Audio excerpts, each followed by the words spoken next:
Squid Ink Pasta. Tayo no? Hatag samon nga BFF ni Cedric Balihera. Luto niya. It's called Squid Ink. Tay. Squid Ink Pasta.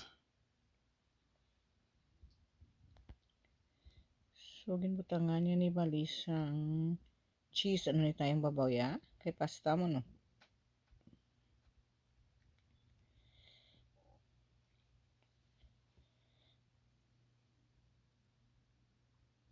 Oh. Tsura yun.